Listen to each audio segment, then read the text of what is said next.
నాకు ఇంకొక డౌటు మరి బాగా మొన్న ఒక రకంగా సరే బీఆర్ఎస్కి కాంగ్రెస్ పార్టీకి వచ్చి 1.8% ఓట్ షేరింగ్ డిఫరెంట్ కదా, సీట్లకు వచ్చేసరికి వ్యత్యాసం వచ్చింది. అయితే ఒక రకంగా వేవ్ వీచిన సందర్భంలో జీవన్ రెడ్డి ఇప్పుడు ఇక్కడ ఎంపీగా పోటీ చేస్తున్నాడు. ఓకే, మీదంటే సరే ప్రభుత్వ వ్యతిరేకత కర్నూలు సాగు 1.25 కారణాలు అన్నట్టు మీరు కొంత మైన్యూట్లో జీవన్ రెడ్డి పోటీ చేసిండు ఎమ్మెల్యేగా, ఎందుకు ఓడిపోయినారంటారు? జీవన్ రెడ్డి పచ్చి రాజకీయంగా ఎట్లుండడానికి ఆయనకున్నంత ఆకలి, ఆయనకున్నంత పదవికాంక్ష ఎవరికి లేదు అనుకుంటా. ఎందుకంటే ఆల్రెడీ ఆయన ఎమ్మెల్సీ ఉన్నాడు. ఇప్పుడు ఆయన గ్రాడ్యుయేట్ కాన్స్టిట్యూన్సీ నుంచి ఎమ్మెల్సీ ఉన్నాడు. ఆయన 5 ఏళ్ళు అవుతుంది. నిజామాబాద్ ప్రాంతం కూడా ఉంది, ఈ ప్రాంతం ఉంది, నిజామాబాద్ ప్రాంతం కూడా ఉంది. ఈ 5 సంవత్సరాల కాలంలో ఒక్కరోజు నిజామాబాద్ రాలేదు. గ్రాడ్యుయేట్లు చేసినటువంటి అన్ఎంప్లాయిడ్ యూత్కు ఏం సమస్య ఉందో తెలుసుకోలేదు ఆయన. కనీసం కౌన్సిల్లో మాట్లాడలేదు ఆయన. 5 ఏళ్ళు మంచిగా ఎంజాయ్ చేసిండు. ఇప్పుడు మళ్ళీ ఎమ్మెల్యే కంటెక్ట్ చేసిండు. అది ఉండగా ఎమ్మెల్యే ఓడిపోయాడు, మళ్ళీ ఎంపీ టికెట్ తీసుకున్నాడు. అంటే ఎంత దురాశ అంటే పెద్ద మనిషికి. ఇవాళ నువ్వు వచ్చి పోటీ చేస్తున్నావు, ఏం హామీ ఇస్తావు నువ్వు? ఎమ్మెల్సీ ఉండే రాలేకపోయినావు. ఆ ప్రాంతం ఈ ప్రాంతం తిరగలేదు, ఈ ప్రాంతం కూడా నేను కూడా ఏం పని కూడా చేయను. ఆయన మళ్ళా ఆయన అనుకుంటే కుట్రలో భాగమే కాంగ్రెస్ పార్టీ వాళ్ళని టికెట్ ఇవ్వడం కూడా. ఎందుకంటే కుట్ర అంటే ఇద్దరు కొలాబరేట్ అయినా నాకు అనిపిస్తున్న కుట్ర ఏంటంటే, ఈ ఏరియాలో సుదర్శన్ రెడ్డి అనే వ్యక్తి గెలిచిండు బోధన నుంచి. ఆయనకి గెలిస్తేనే మంత్రి కావాలంటాడు ఆయన. ఈయనది సేమ్ టైపు. ఎమ్మెల్సీ ఉన్నా కదా, నాకెందుకు ఏదో క్యాబినెట్లో అంటాడు. గతంలో క్యాబినెట్ చేసిన కాబట్టి ఆ డిమాండ్ ఎక్కడ చేస్తున్నాడు. ఆయన తలపెట్టింది టికెట్, ఎంపీ టికెట్. గెలిస్తే ఓకే, ఓడిపోయింది అనుకో, నీకు ఎన్నిసార్లు టికెట్ మీకు ఇంకా మళ్ళీ ఎమ్మెల్సీ నీకు మంత్రి పదవి మేమే చెప్పచ్చు. ఇట్లా కట్ చేస్తున్నాను ఆయన. ఇట్లా అర్థమైతే లేదు. నేనేమంటున్నా అంటే ఇప్పుడు మీరు చెప్పేది ఏంటంటే, ఇద్దరు కూడా మంత్రి ఒకరి పేరు వినిపిస్తుంది ఇక్కడ నుంచి ఇవ్వాలి నిజామాబాద్ నుంచి. సో ఇలా ఒకరికేమో నిజామాబాద్ అని అంటే ఒకరికి షబ్బీర్ అలీకి ఏదో ఒకటి ఇచ్చి ఆయన పక్కన పెట్టారు. ఆయన లేడు ఇప్పుడు. ఇద్దరులే ఒకరికి ఇవ్వాలి. ఇద్దరు అంటే మెయిన్ పేరు సుదర్శన్ రెడ్డి గారి పేరు వినిపిస్తుంది. అంటే జీవన్ రెడ్డి కూడా అడుగుతున్నాడు అనేసి, ఆల్రెడీ నేను ఎమ్మెల్సీ ఉన్నా కాబట్టి నేను ఒక సీనియర్ లీడర్ని కాబట్టి ఓడిపోయినప్పటికీ ఎన్నిసార్లు నాకంటూ ఒక స్టాండర్డ్నెస్ ఉంది కాబట్టి నాకు కూడా మినిస్టర్ కావాలి. ఒక జిల్లా నుంచి 2 ఇవ్వలేరు కాబట్టి తెలివిగా నేను ఇందులో ఇరికిచ్చారనే సార్. ఏమైతే అంటే ఇద్దరు రెడ్డి చేస్తారు మళ్ళీ. అవును, ఒకరికి ఇస్తే ఒకరు అవమానించినట్టు అవుద్ది అనుకోని. అందుకని ఈ విధంగా కట్ చేసేస్తే ఆయన పక్కన వెళ్ళిపోతాడు. నేను కావాల్సిన ఆయన ఉద్దేశం. ఈ ఇద్దరు కూడా ఎటువంటి వ్యక్తులు అంటే, కవితమ్మ గారు గతంలో కంటెక్ట్ చేసినప్పుడు ఈ వ్యక్తులు ఏం చేసినట్టు ఇప్పుడు ఏమి సెక్యులర్ వాదం అంటారు వీళ్ళు, నాన్ సెక్యులర్ వాదం వీళ్ళు. నేను కరాఖండిగా చెప్తున్నాను. ఎందుకంటే ఈ వ్యక్తులు ఇద్దరు ఒకటైపోయి, ఒక బీసీ వ్యక్తి మధుయాజ్ గౌడ్ వాళ్ళ కాంగ్రెస్ పార్టీ వ్యక్తి క్యాండిడేట్గా ఉండే 5 సంవత్సరాల క్రితము. ఆ వ్యక్తిని చిత్తుగా ఓడిచింది వీళ్ళే. చిత్తుగా ఎట్లా ఓడిందంటే, ఈ కాంగ్రెస్ పార్టీ ఓట్లు మొత్తం తీసుకుపోయి ధర్మపుర బీజేపీకి ఇచ్చిన వాళ్ళు. ఏపీన వల్ల మన మధుయాజ్ గౌడ్ డిపాజిట్ వెళ్ళిపోయిన పాపం ఆయన, బీసీ క్యాండిడేట్ ఆయన. ఇద్దరు కలిసి వెన్నుపోటు పొడిచి ఆ వ్యక్తి వాళ్ళ పార్టీ క్యాండిడేట్ పోటీ పొడిచి, ఇద్దరు స్నేహితులు డి శ్రీనివాస్ గారు, అరవింద్ వాళ్ళ అరవింద్ ఫాదర్ రిక్వెస్ట్ మేరకు వీళ్ళిద్దరు కలిసి ఓట్లు ఇప్పిస్తే బీజేపీ గెలిచినప్పుడు. అసలు ఈ కాన్స్టిట్యున్సీ వదిలిపోయాడు ఎందుకు అసలు?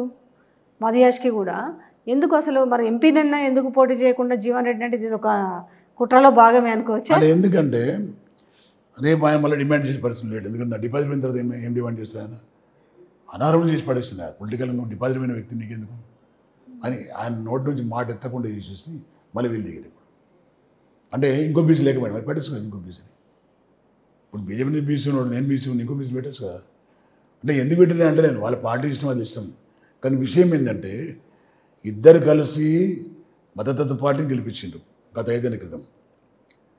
మళ్ళీ ఇద్దరు కలిసి బీసీ నోటు ఇచ్చారు మీరు. మరి ఇట్లా ఎంతమందిని మీరు నష్టం చేస్తారు, ఎంతమందిని ఇబ్బంది పెడతారు మీరు మీ పదవి కోసం, మీ వ్యామోహం కోసం అనేది ప్రజలు అర్థం చేసుకోవాలి. నేను చెప్పేది ప్రజలు అర్థం చేసుకుంటారు. మధ్యదేశం కూడా బాధపడి, ఇప్పుడు నేనున్నప్పుడు నేను క్యాండిడేట్ ఉంటే ఇంత బాగా ఎందుకు వేయలేదు వీళ్ళు, వాళ్ళ లాక్కొచ్చి వీళ్ళు లాక్కొచ్చి ఆ పార్టీ కావాలా, మాకు ఏ పార్టీ కావాలా, అందరు మాకు కావాలా, ఈ పని అప్పుడు చేయలేకపోయింది ఎందుకు, ఇప్పుడు ఎందుకు చేస్తున్నారు అంటే ఎట్లా పరిస్థితి అంటే, ఏది ఉన్నా రేవంత్ రెడ్డి చెప్పినట్టు సత్తా పరిపాలించే సత్తా మాకే ఉంది, ఎవరికి లేదని చెప్పి. మీరు పరిపాలించే సత్తా అన్నప్పుడు ఒకటి అర్థమైంది. అంటే మీకు కాంగ్రెస్లో తెలుసు బాగా ఇంతకుముందు అంతా కూడా. అంటే కంపారిటివ్లీ ఇటు రేవంత్ రెడ్డి కూడా వైఎస్ బాటలో వెళ్తున్నాడు, నేను మరొక వైఎస్ లాగా రూపాంతరం చెందుతున్నాను, ఆ కాంగ్రెస్ పార్టీని కూడా అట్లే ట్రీట్ చేస్తున్నాను అనేది బయటకు వస్తుంది. ఏమైనా కంపారిటివ్ ఉందా? ఒక మాట వింటారమ్మా, అంటే నవ్విపోదురు కాక నాకేటి సిగ్గు అన్నట్టు రేవంత్ రెడ్డి ఎక్కడ, రాజశేఖర రెడ్డి ఎక్కడ? ఒక మాట చెప్తున్నా, రాజశేఖర రెడ్డి మాట ఇచ్చినట్టే మాటకి ఉంటుండే ఆయన. కాంగ్రెస్ పార్టీ అంటే ఆయన ఒక ముద్ర పడ్డది ఆయనకు. నేను రైతాంగానికి 24 hours కరెంట్ ఇస్తానంటే ఇచ్చిండు ఆయన, పాపం ఆయన. ఆరోగ్యశ్రీ ఇస్తానంటే ఇచ్చిండు ఆయన, 104 పంపించిండు ఆయన, జనాన్ని కాపాడండి ఆయన. నువ్వు నేను రాజశేఖర రెడ్డి నువ్వు అనుకుంటే ఎట్లుంటుంది? నీకు ఆయన ఉన్న తేడా నక్కకు నాగలకు ఉన్న తేడా ఉన్నది. ప్రజలు కూడా నమ్మిండి ఏంటంటే కాంగ్రెస్ పార్టీ మాట ఇస్తే చేస్తుందనే నమ్మకంతో రేవంత్ రెడ్డి అనే వ్యక్తి పీసీసీ ప్రెసిడెంట్గా ఉండి ఎలక్షన్లో నేను గెలిస్తే, మా పార్టీ గెలిస్తే 2000 ఇస్తాను మీకు చంద్రశేఖరరావు గారు, కేసీఆర్ గారు, నేను 4000 ఇస్తాను వృద్ధాప్య పెన్షన్. నువ్వు కళ్యాణ లక్ష్మి చెక్కులు 1,00,000 రూపాయలు ఇస్తున్నాడు ఆయన, తులం బంగారం ఇస్తా, మేము గెలిస్తే తులం బంగారం అదనంగా ఇస్తాను. ఇస్తున్నారా? మీ ప్రజలను అడగాల, ఈ చూడెక్కడిది పాడెక్కడిది బోనస్. అయితే 2 లక్షలు కాంగ్రెస్ పార్టీ చెప్పిందే చేస్తుంది. ఆనాడు వైఎస్ చెప్పిండు ఏకకాలంలో రుణమాఫీ చేసిరు, మేము కూడా చేస్తాము. అయితే ఆయన ఒక సభా వేదికగా ఒక బహిరంగ సభలో చెప్పిండు. I think is Mahabubnagar MP parliament సంబంధించిన దాంట్లో సభలో చెప్పినాడు, ఆగస్టులో చేస్తాను, ఆగస్టు 15th వరకు 65 లక్షల రైతుల రుణమాఫీ 2 లక్షల రూపాయలు ఏకకాలంలో చేస్తామని. సాధ్యం కాదంటారా? మొదట మీరు అన్నట్టు రాజశేఖర్ గారు చెప్పింది చేస్తుండే, ఈయన చెప్పి చేయడు. ఇద్దరు ఆయన చెప్పింది చేస్తాడు, ఈయన చెప్పి చేయడు. చెప్పింది చేయడు. ఈయన ఒక మాట వింటున్నా మీరు, 2 లక్షల రుణమాఫీని ఏమన్నాడు ఆయన? రికార్డు ఉన్నాయి అవన్నీ. నవంబర్ 9 నాడు మీకు, డిసెంబర్ 9 నాడు మీకు రుణమాఫీ 2 లక్షలు చేస్తా. రాహుల్ గాంధీ తెచ్చుకోండి, ఇప్పుడు బ్యాంకులకు వెళ్ళి తెచ్చుకోండి మీరు, నేను డిసెంబర్ 9 నాడు మాఫీ చేస్తాను. డిసెంబర్ 9 ఎన్ని రోజులు అవుతుంది? 4 months అయ్యా. మధ్యలో ఇంకోటి ఇచ్చిండు 100 రోజులు అన్నాడు. ఇప్పుడు ఏమంటాడు? ఆగస్టు 15th ఇస్తా అంటాడు. అది నమ్ముతలేదు ప్రజలు. మళ్ళీ ఏమన్నాడు? యాదగిరిగుట్ట లక్ష్మీనరసింహ స్వామి సాక్షి చెప్తున్నా. ఎక్కడి దాకా వెళ్ళింది పిచ్చి అంటే భగవంతుని కూడా ఒట్టేసే పరిస్థితి దాకా పోయింది. అంటే ప్రజలు నమ్ముతారు కాబట్టి. అంటే భగవంతుడు ఆయన ఉల్టా మాట్లాడాడు. ఆయన మనం దండం పెడితే ముక్తం తప్పని మాట్లాడు. ఆయన చెప్తాడా? అరే నువ్వు పచ్చి అబద్ధాల కోరు, నువ్వు నా పేరు ఎందుకు వాడుకుంటున్నావు చెప్పడుగా పాప. ఆయన చెప్పడు కాబట్టి ఆయన పేరు చేయదు. అంటే ఎక్కడి దాకా పోయిందంటే పీక్ లెవెల్లో అబద్ధం చెప్పడం నమ్మడం అనేది ఆడదాకా పోయింది. నేనేమంటున్నా, రేవంత్ రెడ్డి అనే అబద్ధాల కోరు, రేవంత్ రెడ్డి అనే జూటా కోరు మనిషి. ఆయన ఎప్పుడేం మాట్లాడో తెలియదు మనకు.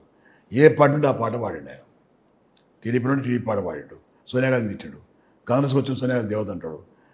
రేపు బీజేపీ పోతే రేపు పొద్దున మాట నేను అనుకుంటున్నా, రేపు మోడీ మంచిగా ఉంటాడు. ఇలాంటి వ్యక్తి 3 రికార్డులు మనం చూడవచ్చు. ఆ వ్యక్తిని ప్రజలు నమ్మే పరిస్థితి లేదు. తిడుతున్నారు గ్రామాలలో, తిడుతున్నాం చాలామంది గ్రామాల్లో. మేము మా పెద్ద కొడుకు అనుకున్నాం, మేము పెద్ద కొడుకుని నమ్ముకొని మేము కేసీఆర్ నమ్ముకున్నాం, కానీ వాడు వచ్చి మోసం చేసి మాకు ఇవాళ మమ్మల్ని పూర్తి ఇబ్బంది పెడుతున్నాడు. ప్రతి ఆడ కూతురికి 2,500 ఇస్తాడు ప్రతి నెలకు 4,000 ఇస్తాను చెప్పి. ఎట్లా చెప్పాడు కథలు? 4,000 ఇస్తా నేను, మనమడు వస్తాడు 500 రూపాయలు ఇవ్వమంటాడు, 500 ఇస్తావు, పెట్రోల్ వస్తుని పోతున్నాడు, నీ కాళ్ళు వస్తాడు. ఇవ్యా ఎంత దగా, ఎంత మోసం, ప్రజలను మోసం చేసి గదేకలను కొన్ని చేయ కదా. ఏమి చేయకుండా నువ్వు వాయిదాలు పెడుతూ వెళ్తూ ఉంటే అంటే August 15th local body elections అయిపోతాయి. నన్ను ఎవడతాడుగా? ఎవడాడు కూడా. డిమాండ్ ఉండగా ఏం చేస్తారు పాపండు?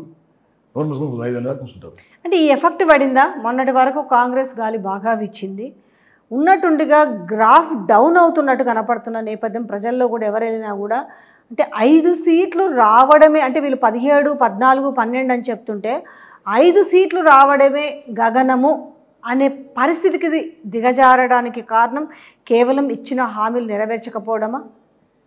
ఇప్పుడు అర్థం చేసుకుని మీరు, కాంగ్రెస్ పార్టీ ప్రభుత్వం ఉంది రాష్ట్రంలో. గతంలో కాంగ్రెస్ పార్టీ ప్రభుత్వం ఉన్నప్పుడు ఎవరన్నా ముఖ్యమంత్రి పార్లమెంట్ ఎలక్షన్లో కంటెస్ట్ చేసే క్యాండిడేట్లకు నామినేషన్ వెళ్ళండి. ఎప్పుడన్నా నామినేషన్ వేయించిండా? క్యాండిడేట్లు టికెట్లు ఇచ్చేసి నామినేషన్ అని చెప్పేసారు. భయం ఏంటంటే మరీ గ్రాఫ్ తగ్గిపోతుంది, జిల్లాలకు వెళ్తే ఇంకో కొన్ని అబద్ధాలు మాట్లాడచ్చు, ఎక్కువ ఇవ్వచ్చు ప్రజలకు, ఆ ప్రాంత ప్రజల యొక్క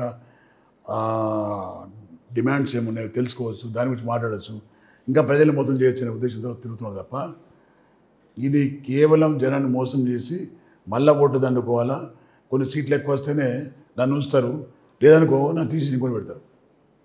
ఇంకా కాంగ్రెస్ పార్టీ సంప్రదాయం తెలుసు మీకు, 5 ఏళ్ళు 5 మార్చుతారు. అలాంటి పరిస్థితి ఉందేమో కాబట్టి తిరుగుతూ ఉన్నాడు ఆయన. కాబట్టి ఇవల్ల కానీ ఎంపీలను గెలిపించండి అంటే ఏ ప్రాంతానికి వెళ్ళినా, ఏ పార్లమెంటు నియోజకవర్గానికి వెళ్ళినా మీ అభివృద్ధి మీరు ఇక్కడ ఎంపీని గెలిపించుకుంటే వాళ్ళు వెళ్ళి కొట్లాడతారు. లేకపోతే మన రాహుల్ గాంధీ పిఎం అవుతున్నాడు, పెద్ద సంఖ్యలో మీరు వేస్తే మన సమస్యలన్నీ సాల్వ్ అవుతాయి. అంతేకాకుండా మీకు ఇచ్చిన 6 గ్యారంటీ స్కీములు కనుక మంచిగా ప్రతి ఒక్కరికి అందాలంటే రాహుల్ గాంధీ పిఎం కావాలనేసి మాట్లాడుతారు. కాకుండా చేయవాను రేపు కాడనుకోని చేయవని ఇచ్చిన హామీలు నేను అప్పుడే చెప్పినాక నేను గెలిస్తే ఇస్తామని నేనేం చేయాలంటే అంతే కదా. అంటే తప్పించుకొని తిరిగే రకమన్నట్టు. వాళ్ళ ఇండియా కూటమిలో భాగస్వామ్యమైనటువంటి మమతా బెనర్జీ గారు, టీఎంసీ నాయకురాలు మమతా బెనర్జీ గారు ఏమంటారంటే రేపు వచ్చే ఎన్నికల్లో కాంగ్రెస్ పార్టీకి 40 సీట్ల కంటే ఎక్కువ రావని చెప్తుంది ఆయన. మీ భాగస్వామ్యమైనటువంటి పార్టీ అంటే 40 సీట్ల కంటే ఎక్కువ రాదు కాంగ్రెస్ పార్టీ కన్నా. నువ్వు ఎట్లా ఆశిస్తున్నావు రేపు ప్రభుత్వం వస్తుంది? అంటే 40 సీట్లలో 14 సీట్లు ఓన్లీ తెలంగాణవేనా? ఎట్లయితే అవి కూడా రావు. నేను చెప్తున్నాను మీకు. అంటే దేశవ్యాప్తంగా 26 సీట్లు వస్తే 14 సీట్లు తెలంగాణలోనే వస్తాయి. ఎట్లా వస్తాయమ్మా? ఇండియా మొత్తం అంటే లెక్క చెప్తాను. ఇప్పుడు మీరన్న స్ట్రాటజిక్ ప్రకారం చాలా వరకు అందరే అంటారు 40 సీట్ల కంటే ఎక్కువ రాదనే మాట నడుస్తుంది దేశవ్యాప్తంగా. మరి ఈయనే 14 అంటుంటే అటు కోమటిరెడ్డి బ్రదర్స్ కావచ్చు ఎక్కువ మాట్లాడుతున్న మాట, ఇటు కోమటిరెడ్డి బ్రదర్స్ అండ్ రేవంత్ రెడ్డి 14 వస్తాయి అంటున్నారు. అంటే దేశంలో ప్రతి రాష్ట్రంలో ప్రెసిడెంట్ ఉంటాడు, ప్రతి రాష్ట్రం ప్రెసిడెంట్ ఉంటాడు. వాళ్ళంతా అసమర్థుడు, ఒక్కడు సమర్థుడు అన్నట్టు. అంటే అబద్ధాలు చెప్పిన సమర్థుడు నేను ఒక్కనే కాబట్టి ప్రజలు మోసపోయి నాకు 14 సీట్లు ఇస్తారనుకుంటున్నాడు. జనం ఒకసారి మోసపోతాడు, రెండోసారి మోసపోరు, రెండోసారి నిన్ను మోసం చేస్తారు ప్రజలు. తగిన గుణపాఠం చెప్పడం రెడీగా ఉండే పార్లమెంట్ ఎలక్షన్ వచ్చింది కాబట్టి నిజంగా ప్రజలు చూస్తున్నారు, అరే మాకు అన్యాయం చేసిన వ్యక్తి ఇప్పుడు అవకాశం మాకు వచ్చింది, జవాబు చెప్పాలని ఆలోచన ఉంది. కాబట్టి భగవంతుడి దయ వల్ల సెంట్రల్ ఎలక్షన్ కమిషన్ ఈ నోటిఫికేషన్ ఇచ్చింది కాబట్టి ఎలక్షన్ కోసం, పార్లమెంట్ ఎలక్షన్ కోసం దీనిలో కరెక్ట్ జవాబు చెప్తారు ప్రజలు.